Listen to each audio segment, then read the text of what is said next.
Welcome to A9 TV news. ముందుగా headlines. CM Chandrababu అధ్యక్షతన data ఆధారిత పాలన సదస్సు. హాజరైన మంత్రులు, కార్యదర్శులు, హెచ్ఓడీలు, జిల్లా కలెక్టర్లు, ఎస్పీలు. డేటా ఆధారిత పాలన అనేది ఇప్పుడు అత్యంత కీలకమైన అంశంగా మారింది అన్న సీఎం చంద్రబాబు. జూబ్లీహిల్స్ ఉప ఎన్నిక సర్వేలపై కిషన్ రెడ్డి ఆసక్తికర వ్యాఖ్యలు. జూబ్లీహిల్స్ ఉప ఎన్నికలో గెలుపెవరిదో సర్వేల్లో తేలడం లేదన్న కిషన్ రెడ్డి 2 ఏళ్ల కాంగ్రెస్ పాలనపై ప్రజల్లో తీవ్ర వ్యతిరేకత కనిపిస్తోందని వ్యాఖ్య.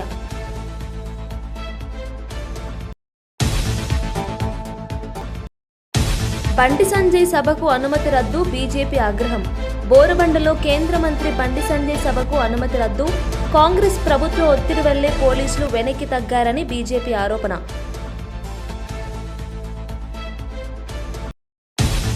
విశాఖలో గూగుల్ డేటా సెంటర్ విషయంలో జగన్ హాట్ కామెంట్స్. గూగుల్ విషయంలో చంద్రబాబు క్రెడిట్ చోరీ చేశారు, అసలు చంద్రబాబు చేసింది ఏముందన్న జగన్.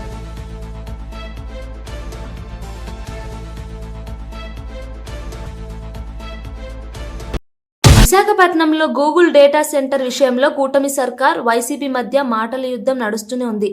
ఈ వ్యవహారంలో మరోసారి సంచలన ఆరోపణలు చేశారు వైసీపీ అధినేత వైఎస్ జగన్. గూగుల్ విషయంలో చంద్రబాబు క్రెడిట్ చోరీ చేశారని ఆరోపించారు, అసలు చంద్రబాబు చేసింది ఏముంది అని నిలదీశారు.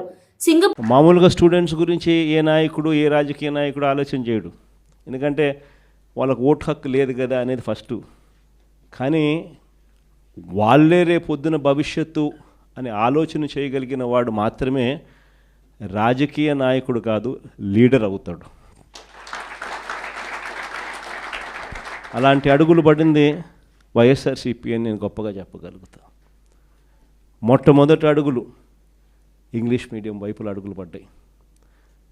బడులు మార్చాలి, గవర్నమెంట్ బడులలో చదివే పిల్లలు కాంపిటేటివ్గా ఒక ఆస్పిరేషన్గా ఎవరైనా కూడా why should anybody go to Narayana, why should anybody go to Chaitanya, why should anybody go to any private పెద్ద స్కూలు. మన గవర్నమెంట్ స్కూళ్ళు ఎందుకు అలా లేవు? మన గవర్నమెంట్ స్కూళ్ళు ఎందుకు ప్రైవేట్ స్కూళ్ళతో పోటీ పడే పరిస్థితి ఎందుకు లేదు? గవర్నమెంట్ స్కూళ్ళ ప్రైవేట్ స్కూళ్ళతో పోటీ పడే పరిస్థితి వచ్చినప్పుడు, లేదా ప్రైవేట్ స్కూల్సే గవర్నమెంట్ స్కూల్స్తో పోటీ పడే పరిస్థితి తీసుకొచ్చినప్పుడు అప్పుడు పేదవాడి జీవితం బాగుపడుతుంది అన్నది మొట్టమొదటి సీడ్ అక్కడి నుంచి పడింది. కంపల్సరీ ఇంగ్లీష్ మీడియం స్కూల్స్గా ఇంగ్లీష్ మీడియం స్కూల్స్ మార్చాం. 3వ తరగతి నుంచే టోఫుల్ను ఒక పీరియడ్గా తీసుకొచ్చినాం. 3వ తరగతి నుంచే సబ్జెక్ట్ టీచర్ కాన్సెప్ట్స్ని తీసుకొచ్చినాం. ప్రతి పిల్లాడి చేతిలోనూ ఆక్స్ఫర్డ్ డిక్షనరీ కూడా బుక్కులతో పాటు ఇచ్చినాం, తెలుగు టు ఇంగ్లీష్ ట్రాన్స్లేషన్కు ఫెసిలిటేట్ చేస్తూ. ప్రతి పిల్లాడికి కూడా 8వ తరగతికి వచ్చేసరికి ట్యాబులు చేతిలో పెట్టి ఆ పిల్లాడిని గొప్పగా ప్రైవేట్ స్కూల్స్తో కన్నా ఇంకా బెటర్ ఎడ్యుకేషన్ ఇచ్చే విధంగా అడుగులు వేయించే కార్యక్రమం చేసాం. ఏకంగా ఐబీని తీసుకొచ్చి మన గవర్నమెంట్ స్కూల్లో మన పిల్లలకు పరిచయం చేసినాం. ఐబీ వాళ్ళు జెనీవా నుంచి వచ్చి మన స్టేట్ గవర్నమెంట్తో పనిచేయడం మొదలుపెట్టారు. 2025 first class, 2026 second class, 2027 third class and so on and so fourth పెట్టుకుంటూ 2035కి వచ్చేసరికి మన పిల్లలు 10th క్లాస్ ఎగ్జామ్ ఐబీలో రాసే విధంగా ఐబీ జెనీవా వచ్చి స్టేట్ గవర్నమెంట్తో పనిచేయడం మొదలుపెట్టింది. ఆ స్థాయి ఎడ్యుకేషన్ కన్నా మన పిల్లలకు కన్నా మనం కన్నా ఇవ్వగలిగితే, మన పోటీ అనేది మన ఆంధ్ర కాదు, మన పోటీ అనేది ప్రపంచం మొత్తము తో మన పిల్లలు పోటీ పడేటప్పుడు ఆ ప్రపంచంతో పోటీ పడే చదువులు మన పిల్లలకు అక్కడి నుంచి స్టార్ట్ అవుతున్నాయా లేదా అన్నది ది మోస్ట్ ఇంపార్టెంట్ ఆస్పెక్ట్ అవుతుంది. జూబ్లీహిల్స్ ఉప ఎన్నిక ప్రచారం చివరి దశకు చేరుకున్నప్పటికీ ఏ పార్టీ గెలుస్తుందనే దానిపై సర్వేల్లోనూ స్పష్టత రావడం లేదని కేంద్ర మంత్రి కిషన్ రెడ్డి అన్నారు. ఓటర్లు ఎటువైపు మొగ్గు చూపుతున్నారన్న విషయంలో తీవ్ర గందరగోళం నెలకొందని ఆయన వ్యాఖ్యానించారు. సోమాజిగూడ ప్రెస్ క్లబ్లో నిర్వహించిన మీట్ ది ప్రెస్ కార్యక్రమంలో ఆయన మాట్లాడుతూ ఆయన ఈ వ్యాఖ్యలు చేశారు. నిర్వహించలేదు కాబట్టి నేను ఆ సర్వేలను విశ్వసించడం లేదు. జూబ్లీహిల్స్ సంబంధించి ఈ ఉప ఎన్నిక మరి ఆ కాన్స్టిట్యున్సీకి సంబంధించి చాలా ప్రాధాన్యత ఉన్నది. స్వాతంత్రం వచ్చినప్పటి నుంచి అనేక సంవత్సరాల పాటు కాంగ్రెస్ పార్టీ జూబ్లీహిల్స్లో ప్రాతినిధ్యం వహించింది. 2014 నుంచి ఆ తర్వాత బీఆర్ఎస్ పార్టీ కంటిన్యూగా ఈ 11 సంవత్సరాలు అక్కడ నుంచి ఎమ్మెల్యేగా ఉన్నారు. కార్పొరేటర్స్ కూడా ఉన్నారు. కానీ ఈరోజు చాలామంది కొంతమంది ముఖ్యమైనటువంటి వ్యక్తులు మీడియా జూబ్లీహిల్స్ గల్లీలో తిరుగుతున్నప్పుడు మరి ఆ యొక్క డెవలప్మెంట్లో జరిగినటువంటి నిర్లక్ష్యాన్ని చూసి ప్రజలు ముఖ్యమైనటువంటి వ్యక్తులందరూ కూడా ఆశ్చర్యపోతున్నటువంటి పరిస్థితి ఉన్నది. అనేక బస్తీలు 365 రోజులు ఓవర్ఫ్లో అవుతున్న విషయం. రోడ్లు భయంకరమైనటువంటి పరిస్థితి. డ్రింకింగ్ వాటరు మరి పరిశుభ్రంగా లేకుండా డ్రైనేజ్ కలుస్తున్నటువంటి విషయం. నెలల తరబడి వెలుగనటువంటి వీధి లైట్లు ఈరోజు అక్కడ మనకు కనిపిస్తూ ఉంది. ముఖ్యంగా బోడబండ కానీ రేమత్ నగర్ కానీ కొంతపాటు ఎర్రగడ్డ కానీ యూసుఫ్గూడ కానీ రాష్ట్ర విద్యాశాఖ మంత్రి నారా లోకేష్ నెల్లూరు పర్యటనకు బయలుదేరగా జిల్లా టీడీపీ నాయకులు ఘన స్వాగతం పలికారు. ఒంగోలు బృందావన్ గార్డెన్ వద్ద ఎమ్మెల్యే దామచర్ల జనార్దన్ సత్కరించగా టంగుటూరు టోల్గేట్ వద్ద MP Magunta Srinivasulu Reddy, MLA BN Vijay, maritime board chairman Damacharla Satya పాల్గొన్నారు. ప్రజలు భారీ సంఖ్యలో తరలివచ్చి లోకేష్ కు హర్షాతిరేక స్వాగతం తెలిపారు. లోకేష్ మాట్లాడుతూ రాష్ట్ర విద్యారంగాన్ని పునరుద్ధరించడమే తన ప్రధాన లక్ష్యమన్నారు. విద్యార్థుల భవిష్యత్తు కోసం పారదర్శక విధానాలతో పనిచేస్తామన్నారు. ఈ రాత్రి ఆయన నెల్లూరు చేరుకోనున్నారు.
ఇటీవల ప్రపంచ కప్ విజేతగా నిలిచిన భారత మహిళా క్రికెట్ జట్టు ప్రధాని నరేంద్ర మోదీని న్యూఢిల్లీలో కలిసింది. మహిళా క్రీడాకారిణుల ప్రదర్శనను మోదీ ప్రశంసిస్తూ దేశానికి గర్వకారణంగా నిలిచారని అన్నారు. మీ విజయం భారత యువతకు స్ఫూర్తి, ప్రతి అమ్మాయి క్రీడల్లో ముందుకు రావాలని ప్రేరణ అని ప్రధాని వ్యాఖ్యానించారు. ఆటగాళ్లు మోదీకి విజేత ట్రోఫీ చూపించి ఆనందం పంచుకున్నారు. భవిష్యత్తులో మరిన్ని అంతర్జాతీయ విజయాలు సాధించాలని ప్రధాని ఆశాభావం వ్యక్తం చేశారు. క్రీడా మంత్రిత్వ శాఖ జట్టు సభ్యులందరికీ ప్రత్యేక ప్రోత్సాహక బహుమతులు అందజేసింది. आप हमेशा से सबके इंस्पिरेशन ही रहे और स्पेशली हर फील्ड में जिस तरह से लड़कियां अभी हर फील्ड में सब जगह हमको सिर्फ लड़कियां दिख रही है. जहाँ पे भी वो इसरो का लॉन्च हुआ या जो भी हो, तो सब चीज़ें हम लोग सब जब भी देखते तो इंस्पिरेशन ही है और मोटिवेशन है हमारे लिए कि हम और भी अच्छा काम कर पाए और लड़कियों को मोटिवेट कर पाए.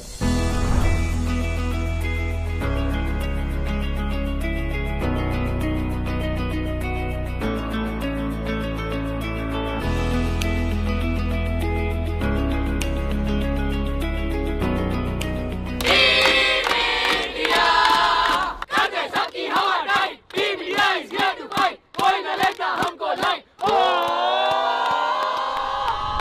ये तो पूरा देश देख रहा है और गर्व कर रहा है। मैं तो आप लोगों को सुनना चाहता हूँ आपके अनुभव।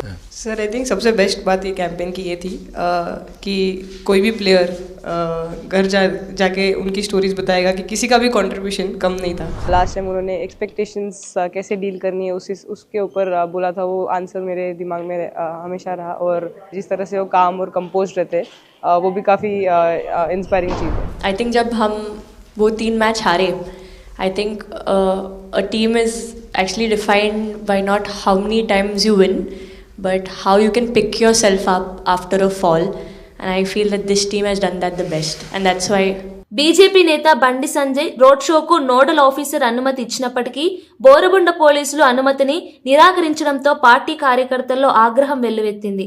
ఏర్పాట్లు జరుగుతుండగా అకస్మాత్తుగా పోలీసులు స్టాల్స్, బైకులను నిలిపివేయడంతో ఉద్రిక్తత నెలకొంది. బీజేపీ నేతలు ఇది ప్రజాస్వామ్య హక్కుల ఉల్లంఘన అని విమర్శించారు. రోడ్ షో శాంతియుతంగా జరగనివ్వడం ప్రభుత్వ వైఫల్యమని అన్నారు. పోలీసులు రాజకీయ ఒత్తిడికి లోనై పనిచేస్తున్నారని ఆరోపించారు.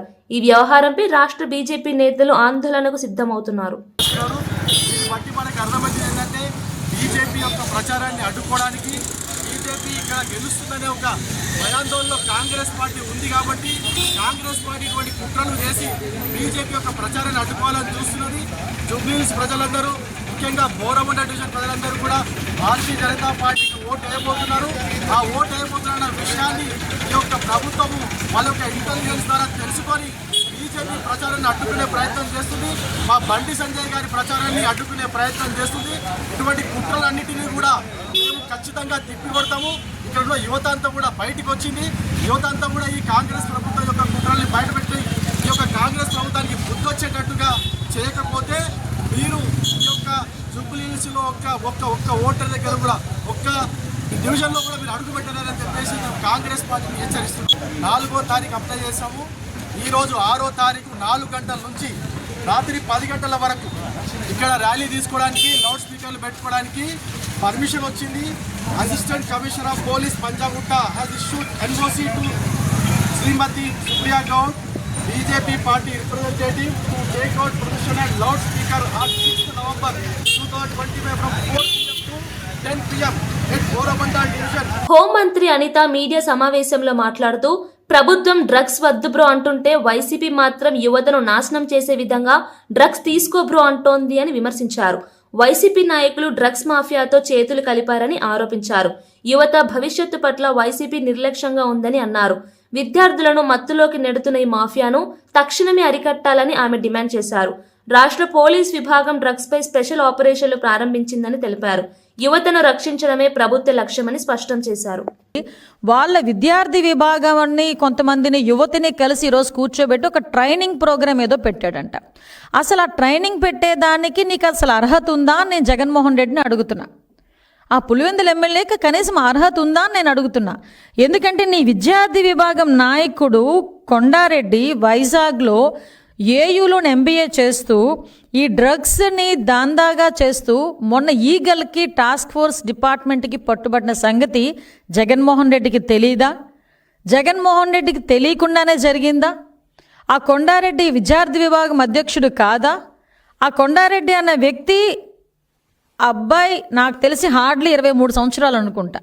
అంటే వయసు కూడా ఎందుకు నేను మెన్షన్ చేస్తున్నానంటే ఏ వయసులోని పిల్లలు ఇలాంటి డ్రగ్స్కి అదేవిధంగా గాంజాకి అలవాటు పడి వాళ్ళ భవిష్యత్తు నాశనం చేసుకోవడమే కాకుండా వాళ్ళ తల్లిదండ్రులకి కూడా క్షోభ మిగిల్చే పరిస్థితి. ఈరోజు ఎన్నో ఆశలతో విశాఖపట్నంలో చదువుకోవడం అంటే నిజంగా చాలామందికి ఒక టార్గెట్. అది ఒక గీతం కాలేజీలో నాకు సీట్ వచ్చింది, నా బిడ్డకి సీట్ రావాలి అంటే పేమెంట్ సీట్ అయినా చదివిస్తాను అన్న తల్లిదండ్రులు ముందుకు వస్తారు. ఎందుకో తెలుసా? గీతం కాలేజ్ లాంటి కాలేజో, ఆంధ్ర యూనివర్సిటీ లాంటి యూనివర్సిటీయో, లేకపోతే డైట్ లాంటి ఇంజనీరింగ్ కాలేజో, ఏదో ఒక ఇంజనీరింగ్ కాలేజీలో నా బిడ్డ చదివితే 4 సంవత్సరాల తర్వాత క్యాంపస్ ఇంటర్వ్యూస్ వస్తే ఏదో ఒక ఉద్యోగం నా బిడ్డ నిలబడతాడు, నన్ను చూసుకుంటాడు అన్న ఒక భరోసాగా ప్రతి తల్లిదండ్రులు కూడా ఒక పూట తిని ఒక పూట తినక లోన్లు పెట్టుకుని అప్పులు సప్పులు చేసి పిల్లలను చదివించి. మంత్రి పేర్ని నాని లోకేష్ వ్యాఖ్యలపై తీవ్ర ఆగ్రహం వ్యక్తం చేశారు. జగన్ రైతులను పరామర్శించగా అతని పర్యటనపై వెటకారం చేయడం అసహనానికి గురిచేసిందన్నారు. లోకేష్ కి మనుషుల ప్రాణాల విలువ తెలియదా? మీ పాలనలో ఆలయాల్లో ఎన్ని ప్రాణాలు పోయాయో గుర్తుందా అంటూ ప్రశ్నించారు. పాదయాత్రల పేరుతో రాజకీయాలు చేయడం తప్ప ప్రజా సమస్యలపై సానుభూతి చూపడం నేర్చుకోవాలని సూచించారు. వైసీపీ ప్రభుత్వం ప్రజల కోసం పనిచేస్తుందని, కానీ టీడీపీ నేతలు విమర్శలతోనే సరిపెడుతున్నారని వ్యాఖ్యానించారు. బాధిత కుటుంబాలకు ఆపన్న హస్తం అందించే ప్రభుత్వం అని నాని పేర్కొన్నారు.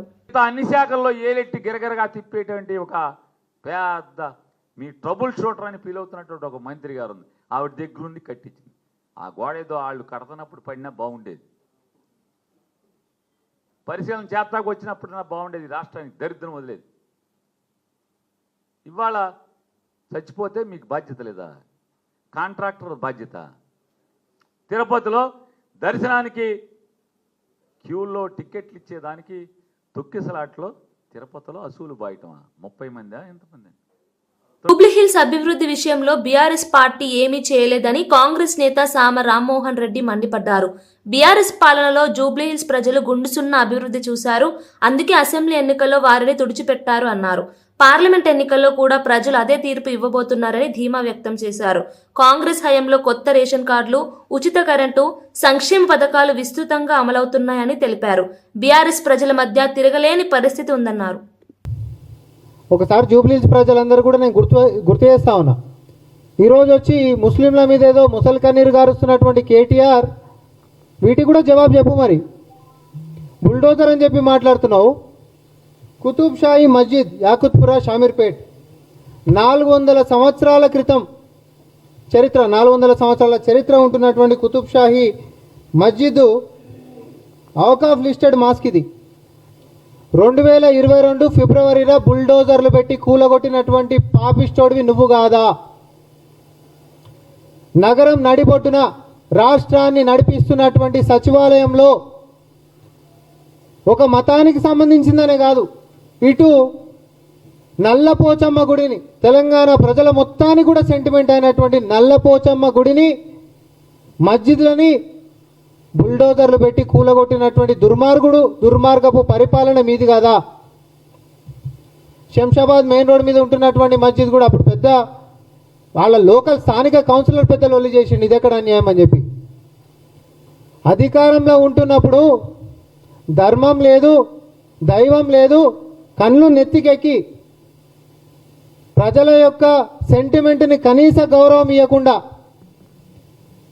ఇటు హిందువులు మొక్కేటటువంటి గుడులనైనా, ముస్లింలు ప్రార్థన చేసుకునేటటువంటి మస్జిద్లనైనా బుల్డోజర్లు నడిపించి కొల్లగొట్టినటువంటి దుర్మార్గులు మీరు. వీడికి అయిపోలే, ఇటు ప్రకృతిని అంటే చెరువులని వదిలిపెట్టలే, ఆఖరిగా దేవుని గుడ్లను కూడా. డీసీపీ కోటిరెడ్డి మాట్లాడుతూ జగద్గిరిగుట్టలో జరిగిన రౌడీ షీటర్ రోషన్ సింగ్ హత్య కేసును 24 గంటల్లో ఛేదించామని తెలిపారు. నిందితులు బాలశౌ రెడ్డి, ఆదిల్, మహమ్మద్లను అరెస్ట్ చేసి రిమాండ్కు పంపినట్లు వివరించారు. హత్యకు ముందు సోషల్ మీడియాలో వైరల్ వీడియోలు కీలక ఆధారాలుగా నిలిచాయని చెప్పారు. ట్రాన్స్జెండర్పై అత్యాచారం, డబ్బు చెల్లింపు వివాదం కారణంగానే ఈ ఘర్షణ జరిగిందని తెలిపారు. నిందితుల వద్ద నుండి కత్తి స్వాధీనం చేసుకున్నామని చెప్పారు. నేరస్తులు ఎక్కడ దాగినా వదిలిపెట్టమని కోటిరెడ్డి స్పష్టం చేశారు. రోషన్ కుమార్ సింగ్ అనే వ్యక్తిని విచక్షణ రహితంగా కత్తులతో పొడిచి చంపడం జరిగింది. ఆ కేసులో ఇమీడియట్గా మర్డర్ కేసు కింద ఎఫ్ఐఆర్ రిజిస్టర్ చేసి SOT DCP Shobhan Kumar, assistant DCP Vishwaprasad, Balanagar ACP Naresh Reddy, Jagadgirigutta inspector Venkatesh, Balanagar SOT inspector Shiva, entire team అందరూ కూడా ఇమీడియట్గా టీమ్స్ ఫామ్ అయ్యి మనకి, ఎందుకంటే సీసీ ఫుటేజ్లో సోషల్ మీడియాలో వైరల్ అయింది కాబట్టి ఆ పర్సన్స్ ఎవరు అనేది మనకు అప్పుడే తెలిసిపోయింది. వాళ్ళు 3 వ్యక్తుల పేర్లు మనకి బాలశౌ రెడ్డి, ఇతను జయదిగుట్టలో ఉంటారు, ఇతన్ని బాదుషా అని కూడా పిలుస్తారు. రెండో వ్యక్తి సయ్యద్ మహమ్మద్, జయదిగుట్ట. మూడో వ్యక్తి రేవా ఆదిత్య అలియాస్ ఆదిల్, ఇతను కూడా జయదిగుట్ట. వీళ్ళు 3 కలిసి, వీళ్ళకి ప్రీవియస్ ఎనిమిటీ ఉంది. చనిపోయినటువంటి రోషన్ కుమార్ సింగ్ కూడా ఇక్కడ రౌడీ షీటరు, ఇందులో ఉన్న ప్రధాన ముద్దాయి బాలశౌ రెడ్డి కూడా రౌడీ షీటరు. వీళ్ళ మధ్య చిన్న చిన్న ఇష్యూస్ తోటి మన ఇల్లీగల్ తిరుపతి జిల్లాలోని కేవీబీపురం మండలం పాతపాలెం వద్ద రాయల చెరువుకు గండి పడటంతో సమీప గ్రామాలకు భారీగా నీరు చేరింది. ఇటీవల కురిసిన వర్షాలతో చెరువు నిండిపోవడంతో కొండల ఊట జలాలు చేరి గండిపడినట్లు అధికారులు తెలిపారు. పాతపాలెం, కలెత్తూరు, అరుంధతివాడ గ్రామాల్లో నీరు ప్రవహిస్తూ పొలాలు మునిగిపోయాయి. అధికారులు అత్యవసర చర్యలు చేపట్టి కాలంగి జలాశయం 3 గేట్లు ఎత్తి నీటిని దిగువకు విడుదల చేశారు. ప్రజలను సురక్షిత ప్రాంతాలకు తరలించారు. రెవెన్యూ, నీటిపారుదల శాఖలు నష్టాలను అంచనా వేస్తున్నారు.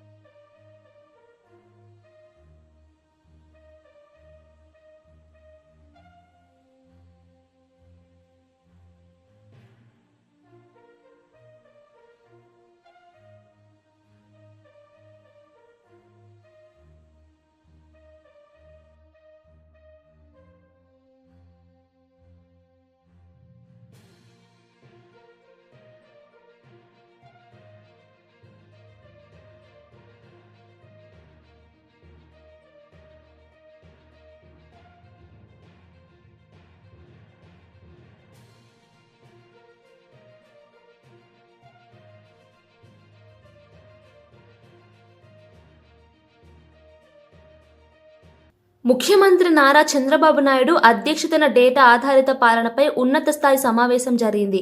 ఈ సమావేశానికి మంత్రులు, కార్యదర్శులు, హెచ్ఓడీలు ప్రత్యక్షంగా హాజరై జిల్లా కలెక్టర్లు, ఎస్పీలు వీడియో కాన్ఫరెన్స్ ద్వారా పాల్గొన్నారు. దీర్ఘకాలిక, మధ్యకాలిక, స్వల్పకాలిక లక్ష్యాల ఆధారంగా ప్రణాళికలు రూపొందించి పౌరులకు మెరుగైన సేవలు అందించాలి అని సీఎం సూచించారు. గ్రామ సచివాలయాలను విజన్ యూనిట్లుగా మార్చి టెక్నాలజీ వినియోగంతో పాలన సమర్థవంతంగా చేయాలని చెప్పారు. ఇటీవల తుఫాన్ సమయంలో టెక్నాలజీతో ప్రాణ, ఆస్తి నష్టం తగ్గించగలిగామని గుర్తు చేశారు. డేటా ఆధారిత పాలన దేశ భవిష్యత్తు దిశను నిర్ణయిస్తుంది అని అన్నారు. కూడా short term, medium term, long term sustainability దృష్టిలో పెట్టుకుని మనం పనిచేయాల్సిన అవసరం ఉంది.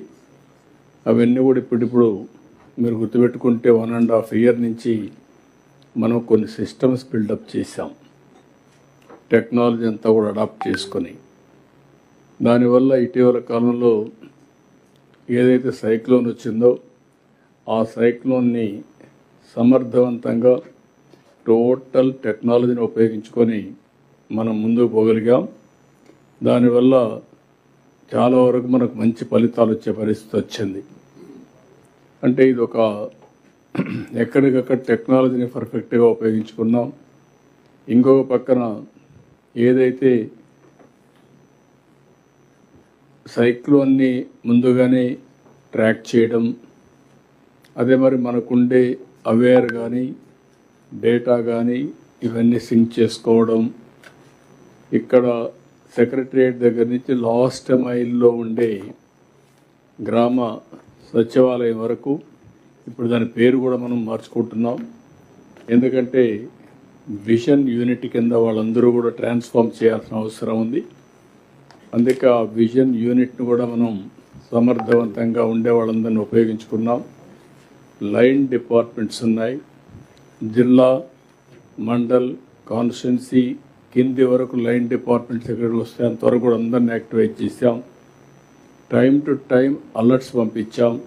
జూబ్లీహిల్స్ ఉప ఎన్నికల్లో కాంగ్రెస్ విజయం కోసం సీనియర్ నేత, డివిజన్ ఇన్ఛార్జ్ రేణుకా చౌదరి ఆధ్వర్యంలో ప్రచారం జోరుగా కొనసాగుతోంది.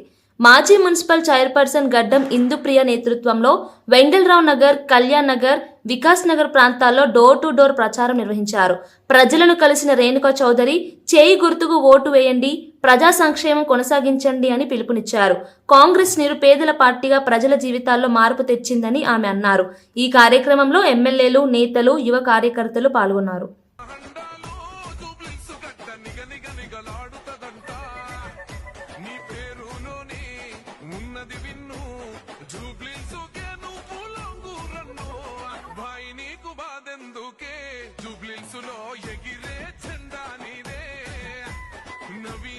బులెటిన్ ముగించే ముందు హెడ్లైన్స్ మరోసారి చూద్దాం.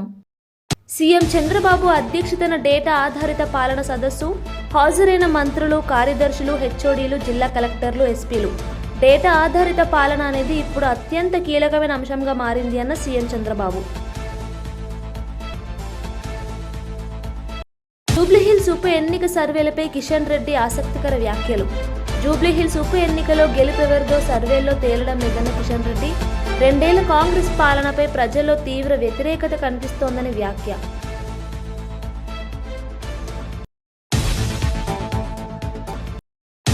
బండి సంజయ్ సభకు అనుమతి రద్దు, బీజేపీ ఆగ్రహం. బోరబండలో కేంద్ర మంత్రి బండి సంజయ్ సభకు అనుమతి రద్దు, కాంగ్రెస్ ప్రభుత్వ ఒత్తిడి వల్లే పోలీసులు వెనక్కి తగ్గారని బీజేపీ ఆరోపణ.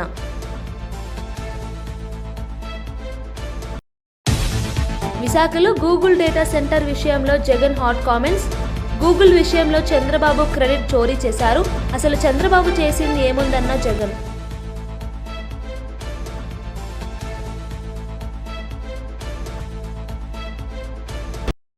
ఇవి ఈ బులెటిన్ విశేషాలు. మరో బులెటిన్లో మళ్ళీ కలుద్దాం.